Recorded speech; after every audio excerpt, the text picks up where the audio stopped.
ఈ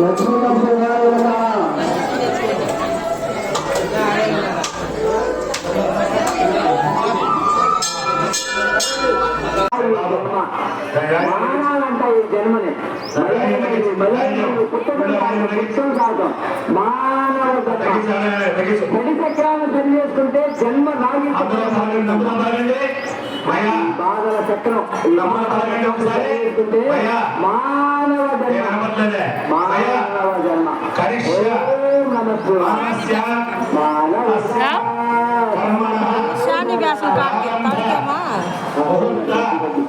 శుభముహూర్త అస్తు అయముహూర్త శుభముహూర్త మేనేజ్ సాపండి ఒకసారి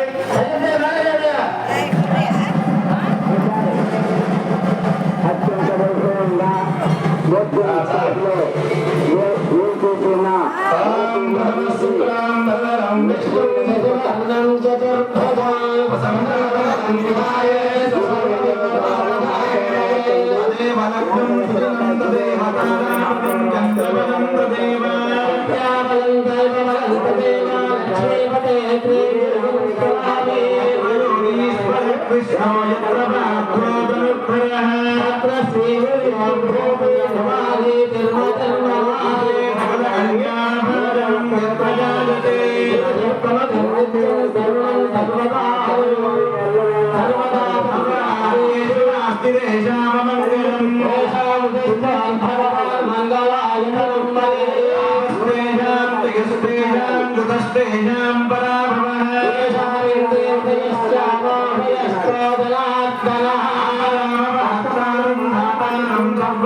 విశ్వక్సేనం తమస్తే ఔతస్మాత్తాత్వికం కర్మ నిఖిలం ఏన సూత్రితం తస్మై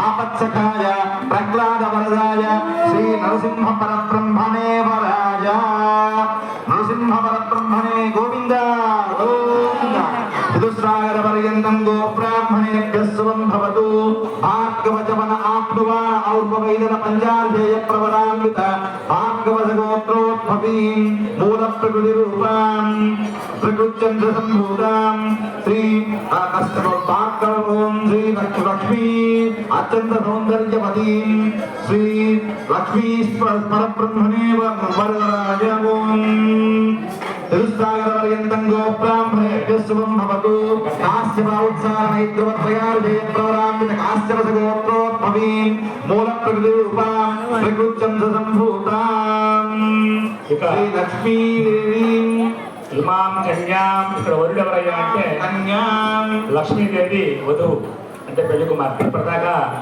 కళ్యాణం చేశారు కదా మీరు, ఇంటికి కదా మీ పిల్లలు లేకపోతే మీ పక్కింటి వాళ్ళు వదిన మీరు కళ్యాణంలో స్వామివారి గోత్రం ఏంటి అమ్మవారి గోత్రం ఏంటి నేను ఆడ చూశాను, పక్క వచ్చార గురించి గాథ గురించి ఆలోచించాను నేను అని అనుకుంటే కుదరదు. కాబట్టి స్వామివారి గోత్రం భార్గవస గోత్రం, అమ్మవారి యొక్క గోత్రం కాశ్యపస గోత్రం. ఇలా స్వామివారి యొక్క భార్గవస గోత్రం, స్వామి భారద్వాజ గోత్రం.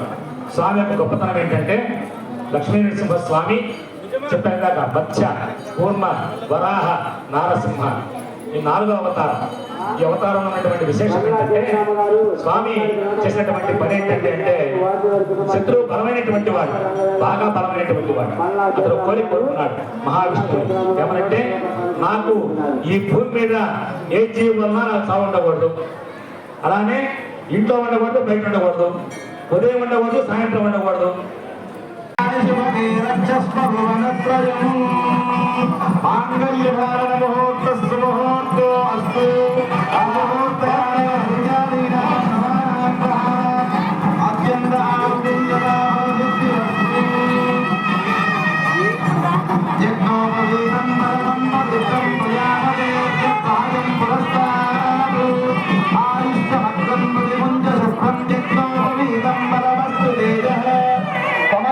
प्रतिपुंजों